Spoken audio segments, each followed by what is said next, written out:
Aha murakoze cyane rero reka twongere duhe ikaze abakurikiye Sports Talk de Plateau ahangaha Abidjan muri Côte d'Ivoire. Amavubi atangiye kumenyera, Amavubi twahageze, ikirere yewe n'imyitozo ya mbere kuri wa kabiri. David Bayingana bayikoze. Oya bayikoze nyirango ni kuri lycée Notre Dame ahangaho bita Kokodi. Yego. Sumbaze ngo ni mu uhe murenge cyangwa iki gusa nzikari Notre Dame bigaragara ko ari ku mashuri. Abari bureba amashusho barabibona.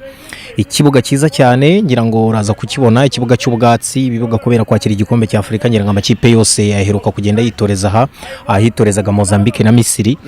Nibo bari barafashe kano kabuga k'imyitozo ku gikombe cya Afrika giheruka. So ekipe y'igihugu Amavubi niho yagereye kugira ngo ikorere imyitozo yabo hano mbere yuko bajya kuri stade nyamukuru bitegura umukino nyirizina no kuri wa kane. So umwitozo wa mbere uretse umukinnyi umwe abandi bose barahari kandi bameze neza. Abandi bose barahari bameze neza, ikirere cy'ahangaha kirimo agashyuhe, murabibona ko natwe ntago byoroshye ahangaha. Urebye kuva kuri hoteli kugera ahangaha David ntabwo ari kure, kuri lycée Notre Dame de Cocody, yewe naho stade Felix Houphouët-Boigny naho Amavubi acumbitse sikuri. Oya kuri stade aho iri paraporo ya hoteli kudosi ko watoranyije urabona ko uwambuka n'amaguru ni minota 5 mu modoka yo wana ni minota nk'ibiri yonyine. Icyo ni cyambere cyiza cyane, bivuze ko ibya traffic jam ibyo ngibyo nta birimo. Ikindi cya kabiri paraporo ya hoteli na hoteli iri nabyo ni minota nka 15 20 kuri uyu mujyi munini, bigaragara ko ni setup yakozwe n'abaje gutegura kandi bakora neza. Ikigaragara cyo ngira ngo ni kirere ni igikinika, urabizi ko match za niyo mpamvu ziba ku mugoroba, bivuze ko kizaba kiza kurushaho paraporo y'abakinnyi bacu aho bava abenshi. Ntekereza ko byose biri ku murongo kugeza ubu ngubu. Umwitozo wa mbere mbona narangiye kandi umeze neza. Imyitozo rero ya mbere ku musore Raphael Yorke yaramaze igihe kinini atagaragara mu ikipe y'igihugu, wishimiye kugaruka mu Mavubi. David n'abari muri equipe nationale bavuga ko bishimye kuko babonye umukinnyi utandukanye n'uwo baherukaga. Ubwo abaherukana nawe bafite uko baheruka bamubona, ukongera kumubona bigaragara ko ari byiza bamubonyeho cyangwa indi shusho bamubonyeho. Mu by'ukuri Yorke ubushize yagiye ubona asa nkaho harimo akantu, asa nkaho wenda afite ibyo atumvikanaho na equipe nationale bitewe wenda n'ibyari bihari, ariko ntago tujya muri ibyo ngibyo cy'ingenzi ahubwo gishimije nuko hari. Icyo ni kimwe. Ikindi cya kabiri, buryo umuntu ajya kukubwira ngo umuntu ameze neza nuko abaza uko mbere yari ameze. Ubwo bivuze ko none byiza kurushaho. Yorke nyira ngo turamubonye response mu myitozo kuko n'umugabo ndavuga Frank Tolstein ufite amabwiriza n'amategeko ye. Mu kanya numvishije arimo no kubwira Claude, urabona ko arimo guca ku ruhande rw'iburyo mu gihe Claude ari ku rw'iburyo ubw'imoso, ubwo nk'umudefenseur barimo guhangana. Aramubwira ati kuri bimwe dusanzwe twiga gerageza umusobanurire twe kumwibanda kuko n'umukinnyi mushya ntago amenyereye systeme y'umutoza. So gerageza umwibutse nubona tatiriye ariko tumuri hafi. So arimo ararepondera, arimo aratsinda ibitego byiza mu myitozo. So kuza kwa Yorke ni renfort ikomeye cyane kuri partiri offensive n'ubundi dusanzwe dufite ikibazo. Raphael Yorke we bite ameze gute, yakiriye gutegura mu ikipe y'igihugu? Reka twumve icyo yabwiye itangazamakuru kuri mikoro ya BNB Kigali FM. No, it's so good. Like this couple 2 years, like 1 year, I've been injured like 5-6 times, and it's been hard to be away from the group because this group is like a family, and so it's to be back here. It's so nice. It's so nice. Okay. So it's been almost a year with a lot of injuries. So how are you doing so far back in the club, and how did you find the boys doing as well? Me personally, like I started to play again in this preseason. So maybe in March I was like 100% and I started to play. So I played for the start of the season. I injured myself again for 2 weeks, but now this couple of 2 months I played every game. So it's nice. I'm feeling strong again. And for the boys, I'm so happy that they keep doing well with the national team, keep winning against South Africa, and I watch every game when I'm not playing. So it's nice. Okay. Anything new find in the camp that you did not see the last time you were here? The coach, the new coach, some new players, but it's good everything. Like we improved in many ways, so it's just really welcoming. All right. Yeah. thank you so Thanks so much. Thank you. buretse rero Rafael Yorke hari n'abandi basore bari ahangaha. David, umwe mu bakinnyi navuga yuko abaye royo cyane muri ekipe y'igihugu nakoreshwa cyane ni umusore Imanishimwe Emmanuel, aje akiri muri shampiyona agomba gusubira iwabo hakiri kare. Numvisha umuyobozi muri Ferwafa umunyamabanga mukuru avuga ko ari no gukora ishoboka byose kugira ngo nituva South Africa azasubireyo neza. Abantu bagira impungenge kuko uyu mukinnyi imikino akina ni myinshi paraporo urebye n'abandi dufite muri groupe. Biratangaje, no sezo yayitangiye muri Faraba, ubona ko asa nkaho azaniwe umunyamaroke bagomba guhangana, ariko seniorite ye ndetse n'ubushobozi bwe mu kibuga butuma n'umutoza mushya avuga ati ntagoranye, uyu ni ukwiye kuba ari umutitireri. So uko akenewe hariya nibyo kuko ibyo uvuze niko natwe tumukeneye. So ni umugabo ukotana, turamuzi Mangwende, turamuzi n'umukoranabushake, urumva navuga mushya paraporo iryo zino ko turizi, kandi amakuru yahoze akina no ku ruhande rwe. Urakoze cyane, kandi n'ubundi byo ushatse wanabishimangira ku itariki ya 15 agomba kuba ari muri Maroc, kuko umutoza wa ekipe yabo mu gusaba federasiyo yabwiye ati mumungereza aha, kandi n'inshingano za Ferwafa zo gukomeza umubano mwiza n'amaklebe aho bakura bari abakinnyi ko bashatse batangira kunaniza. So Mangwende rero urwo rugendo ntirworoshye, baracyakina, baracyafite chance ni 50 kuri 50 yo kuba wenda igikombe bagitwara, nubwo ejo bundi banganyije na adversaire wabo sinjya muri shampiyona yabo, ariko nk'ibisanzwe tugira impungenge kuko buri gihe azavuye muri match nta n'amasaha 72 aracamo akinjira mu yindi. Ariko ku rundi ruhande nkatekereza ko ni ibintu amaze kumenyera, tugira amahirwe ahubwe abafite fresher physique kuko turamukeneye cyane byihariye ku munsi wa match ya Benin dukina kuri uyu wa kane.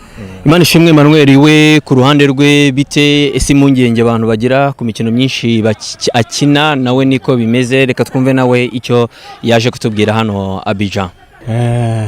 Mbere na mbere nabanza gushima Imana ko nagize anga amahoro.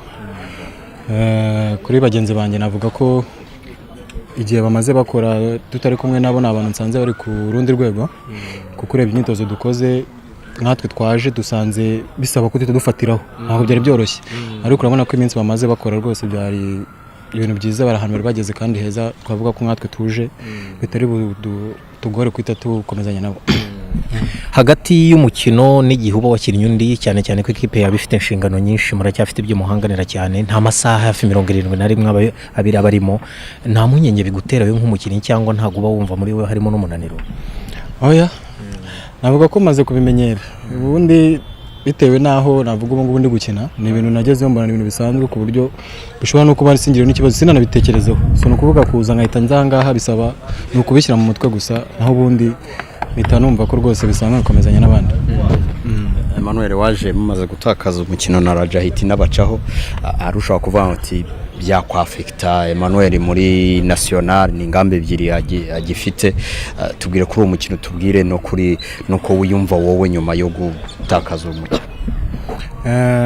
Mbere na mbere wenda nagiye kuvuga ku situation, navuga ko nagaru bwa mbere situation yabibaye, kuko nukuvuga ko na hariya tujya tuzigirira nk'izo situation tukaza muri shampiyona tukaba twatakaza nk'umukino waduha igikombe kandi dufite nka Confederation cyangwa Champions League, kandi bisabe ko nyuma y'umunsi mukino. So rero navuga ko nago ari ibintu navuga bindi mu mutwe ko kuba twaratakaje hariya bifite icyo bari buhindure, nukuza ibibaye mu gihe gitoya cyane nkaba nabyibagiye ko mbizi ko ari indi rugamba ngiye kujyamo, kandi narwo bisabe ko tugomba gutanga intsinzi. So navuga ko ibyabaye byarabaye, naje bimeze nk'aho nabishyize ku ruhande kuko ndabizi ko nyuma yaha n'ubundi nta minsi myinshi mfite ndatansubireho kandi akina match buduye nabwo igikombe. So urumva rero nago nafata igihe kinini cyo kuvuga ngo reka mbitekerezo, kuko urumva ko deje byakica akazi.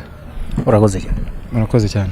Turacyari BNB Kigali FM, turi muri Côte d'Ivoire aho turi kumwe n'ikipe y'igihugu gukurikira umukino wa mbere igomba gukina n'ikipe y'igihugu ya Benin kuri uyu wa kane kuri stade Ofet Boigny. Ariko tunabona rero tubwira abantu bari mu mujyi wa Kigali, nanabonye benshi muri aba basore b'abasirimu bambwira ko ririya duka turi kuvuga rya Dirosi Collection Store nabo bajya bahaca bakahahira, nabari Kigali bari hafi aho ku Gisimenti. David, nabo kuki mutahaca namwe mukahahira? Ahoze Rosti ya kera, ariko ya mbere kuko iya kabiri ku gice cya Kimironko mwahaca cyane, mwahaca kuko iyo ugikata iruhande rwa Ecobank uraryireba ukaryibwira Cyane urareba ukaryibwira nta karibu nta Google Map igoranye nta byo kuvuga ngo urahasanga ngo abana bakina cyangwa ngo umutaka wa kampani runaka oya nukata muri iyo koridoro hari i Remera ugikatira iruhande rwa Ecobank uhita ubona De Rossi byanze bikunze kuko uhageze wabyirebera cyangwa ukajya no ku mbuga nkoranyambaga zayo De Rossi yego collection store kuri Instagram ubundi kwa Didier bakaba bagufasha. Aha rero turi kumwe n'abayobozi b'ishyirahamwe ry'umupira w'amaguru mu Rwanda. Delegation y'u Rwanda ikaba iyobowe na Vice President Richard, ari kumwe n'umunyamabanga mukuru Kalisa Adolphe Kamarade. Amavubi ahacumbitse twari twabigarutseho kuri uyu wa mbere ko ni ahantu heza, ni ahantu rwose hadateye ikibazo na gitoya ku ikipe yacu, akaba ari nayo mpamvu aba basore tuvuga ko bari muri condition nziza. David yari yabigarutseho ati na stade urebye ahiri na hotel iri, umuntu yavuga ati kude chapeau kwa toranyije ahangaha. Umukino ariko ugomba kuba ukaba kuri uyu wa kane, bivuga rero ko ku mugoroba kuri uyu wa gatatu Amavubi agomba gusura David ikibuga nk'uko amategeko ya CAF abiteganya, akaba ari we agomba kuhakorera imyitozo. Nibyo naje no kumenya amakuru ko kalendari yuko iteye no kuvuga ngo ku wa gatatu ku isa 12 turatangira dukora conference de presse ya Benin n'umutoza wabo Grenoble. Saa 12:30 batangira imyitozo kuri icyo kibuga. Ku isa moya dukore conference de presse nande na Frank Tolsten. Yego. Sibyo? Saa moya n'igice u Rwanda ruhakorera imyitozo. Buri equipe bayihaye iminota 30. Kubera ko ntago ari bya bivuga ngo ugiye kumenyera nk'iki dukorera imyitozo kirahagije kimeze nka kiriye ku bwatsi. So ntago bashaka nabyitikize. Ntago bashaka inkweto nyinshi mu kibuga cyabo kandi bazahakinira hagomba kuba hasa neza. Ngira ngo urabona ko no mujyi wubatse bariteguye, harakabaho n'igikombe cya Afrika nk'ikirumva ko kibasigiye n'ibintu byiza. Twarebaga nuno mujyi urubatse, sinzi no wambwiye ngo ari kumanza umufaransa wubatse no mujyi abana bose atarabafashe kimwe, urumva hari abandi bana yakoronije yabasigiye ibindi bintu bitari byiza nk'ibi.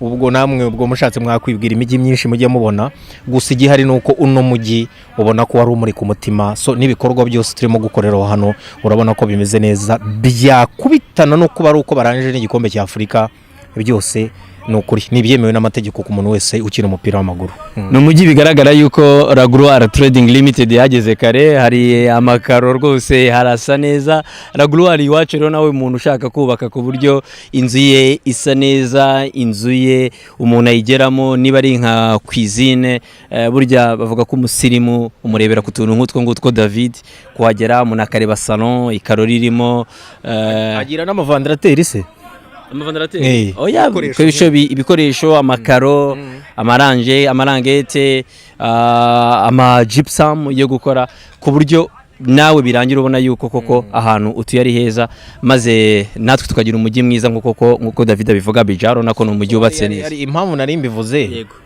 ubwo ntiwabura kubabwira n'ikirere hano uko giteye. Ntabwo cyoroshye cyane na gatoya, akira ngo ufashe wihanagure. Urumva abantu batagira ngo ufite ubwoba bwa interview cyangwa ibyo baza biteye ubwoba. Gusa ntabwo byoroshye ku mujyi wahanga kubera ubushyuhe. Degree Celsius hano usanga inkeya ni muri 29, nijoro nibwo tujya muri za 22, ariko ku manywa yihango na 30 igwamo. So bivuze kandi ubwo turi mu gihe cyiza, urabona ko nakavura karacishamo kakagwa. Gusa nyine abazi bino bihugu nuko nguko biteye. So ya bija rero mu by'ukuri muri rusange ho n'ubushyuhe benshi bamenyereye, ariko abenshi bakinira muri ibyo bihugu bari mu Barabu, bari muri za South Africa barabimenyereye, abari i Burayi bo barabizi nabo kurushaho, kereka biwacu abo nibo nagirira ubwoba. David rero ubwo yarakomoje kuba ari muri South Africa, ubu ngira ngo imwe mu myanya David mu ikipe y'igihugu yo kuvuga ngo ntabwo umuntu yashidikanyaho cyane ni izamu rero rihagazemo umusore Fiacre Noir akina mu ikipe ya TS Galaxy muri South Africa. Ni umusore navuga ko nyuma y'ibibazo duhuye nabyo mu minsi ishize, imvune, abakinnyi bamwe na bamwe kubera impamvu zitandukanye bari mu mwanya we, bakuru be batakiboneka, navuga ko hatangiye kuza assurance kuri Fiacre Noir mu izamu. Oya, ubu ngubu nta mpungenge tugifite.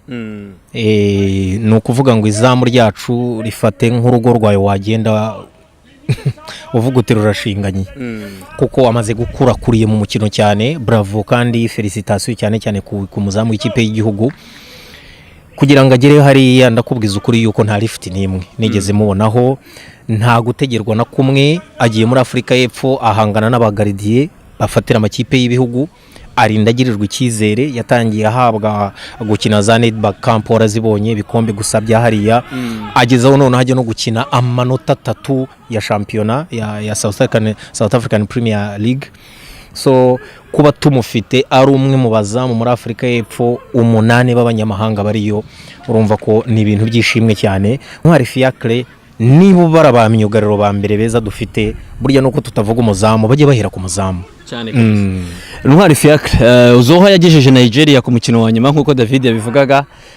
Ese wowe wakwandika amateka ukagira aho tugeza mu mikino y'igikombe cy'isi cyangwa se igikombe cya Afrika, ariko n'umuntu ntago yabura kumubaza kuri forme ye. Imikino 24 muri shampiyona, clean sheet 6 ni statistique nziza. Fiacre Ntwari nawe twaganiriye hangaha Abidjan muri Côte d'Ivoire. Urakoze cyane. Imyitozo ya mbere yacu yagenze neza, so nyuma y'urugendo rusa nk'ari rurerure ukuntu, ariko twabashije kubona amasaha yo kuruhuka. So ndumva ko twese tumeze neza, no ku giti cyanyu meze neza, nuko ndi kubona abagenzi banjye bameze neza. Ndabona ko turi tari ku mukino ku munsi wo kwa kane. Itandukanyiro ziri hagati y'umukino wa nyuma mwakinnye na Madagascar cyangwa na Botswana, imikino yo kwitegura n'ahangaha muri imyitozo ubonye bareponda bate abavandimwe? Icyo navuga bameze neza, so nkuko tumaze iminsi twitwa neza muri equipe nationale. So ndabona abakinnyi bameze neza, icyizere kirahari. So numva ko byagenda kose tuzitwara neza ku munsi wo kwa kane. Tubwira ku kirere cya Afurika y'Epfo twabonye mu makuru n'ahantu waruri, twabonye mu makuru hari imyuzure byinshi nubwo nyinshi wenda no gutaba Durban, ariko Afurika y'Epfo uyirimo. Ari n'abanyarwanda bagira impungenge bataho bagiye kujya hari imyuzure. Tubwire gatoya ku kirere cya Afurika y'Epfo muri iyi minsi. Icyo navuga hano hari imyuzure ni ahantu bita Free State, no hari imyuzure, ariko handi nta kibazo. Naho tuzakinira KwaZulu Natal nta kibazo gera, sibyo ko bari muri winter arakonje, ariko ni ibintu tuba tumenyereye cyane. So numva ko nta kibazo kirimo cyatari cyatuma twitwa neza cyangwa abanyarwanda basa nk'abahangayitse. Murakoze cyane. Dukomeza rero tunashimira mukameramani wacu Eric Muhire Dipey wadufashije cyane mu kazi turimo gukora ahangaha kugira ngo abakurikiye BNB Sports Talk de Plateau mubashe kuba mwabona amashusho uko abasore bameze, imyitozo umujyi twahoze tubabwira byose. Abari kuri YouTube channel mwagiye mubibona, tunababwira ko iyi reportage yose imaze gutambuka mu kiganiro cyacu muyisanga kuri BNB Sports Agency n'indi YouTube channel yacu, nayo mushobora kubonaho ibiganiro ko equipe yacu yiteguye. David, reka tunabwira abantu ko umuntu ushaka telefone, umuntu ushaka accessories zazo by'umwihariko muri Golden K Technology mu mujyi wa Kigali, ibi bikoresho barabifite. Oya barabifite, abamuzeho bavuga kwa Keve, ibyo biroroshye, ariko twe kuvuga kwa Keve tuvuga Hugo Company. So nyirango ni mu mujyi muri Makuza Peace Plaza. Numva ari hari ni shop ye iri hasi, imiryango ni numero kari kangahera gusa icyo nzi cyo ni floor yo hasi. Yego. So nyirango ku bikoresho byose, ku accessoire yose, kandi afite na garanti. Ni ikintu wakwizera. No umusirimu kuko ejo bone naramubwiye nti hari uburyo batubwira ijambo original. Abantu benshi byabaye original, ariko rero abantu bazi kudefinisa original bene maye kutereza original. So iyo ufashe indege y'amasaha 6 ucometse amatwi kwe turabyumviye ari fake, uraribwa. Ariko iyo ugiye amasaha 6 ukayakuramo kumva nta kibazo ufite, iyo niyo definition ya original. So nyirango ni ibikoresho byiza rero, cyane cyane bya telefoni zisimburanwa mu kugeraho ku rwego rwa Samsung, iPhone n'ubundi bwoko bwose. Okay. Golden K Technology rero bari muri MPC Plaza. Reka turero dusoze tubashimira ko mwakomeje gukurikira kino kiganiro cyacu, n'ubundi bagenzi bacu barakomeza muri Sports Talk de Plateau. Turakomeza tubabere hano kuri wa gatatu ku gicamunsi. David yabaciriyemo ko nibwo hari imyitozo iri officiel. Umukino nyirize nawo ni ku munsi w'ejo, ni saa moya z'ahangaha Abidjan, akaba ari saa 3 zo mu Rwanda, saa 3 z'ijoro. Declage horaire hari ubwo yakugoyemo guhindura ikirere, amasaha n'ibindi, cyangwa umaze kumenyera? Oya, ntago nagendera kuri ritime z'abakinnyi. Abakinnyi burya bo kubera ko imibiri yabisaba byinshi, urumva buriya bamenyereye kurya nka saa 2 Nyamata saa 12 hano baba bashonje urumva usubiza amasaha inyuma abiri twebwe rero urumva nta kibazo kibagiye ahubwo kitugora tugorwa no gusanga imirire yo nta kibazo mirire nta kibazo mirire nta kibazo kabisa erega buriya ku mugabane wacu wa Afurika ntugorana hagorana iyo tugiye mu Barabu muri bya bihugu bifite urundi ruhu naho twebwe difference uzanga ari nk'insenda cyangwa ugasanga umuceri ufite uko utekwa n'ibindi byose ariko hano ikizane staff irambuye ikipe y'igihugu abaganga baba bageze mu bikoni bazi neza ibishyirwamo n'ibidashyirwamo mu rusange ibyo kunywa bihari byose bwana iyi hotel ni 5 star nayibonanye n'inyenyeri yuko yatsinze muri 2022 ibihembo byo kugaragara neza muri iki gihugu cya Cote d'Ivoire so tumeze neza iby'amasaha no kwibeshya umuntu agomba guhamagara saa 4 ukagira ngo ni saa 4 kandi ari saa 6 mu Rwanda naho ubundi ibindi byose nta kibazo. Aha murakoze cyane rero kukurikira kino kiganiro cyacu gahunda zacu za BNB Sports Talk de Plateau zirakomeza dukomeze dushimire n'ubuyobozi bwa radio BNB Kigali FM bwadufashije ubuyobozi bwa Ferwafa n'ubuyobozi bwa Ministeri ya Sport kugira ngo turi kumwe n'ikipe y'igihugu hano muri Cote d'Ivoire mukomeze munogirwa na gahunda zacu.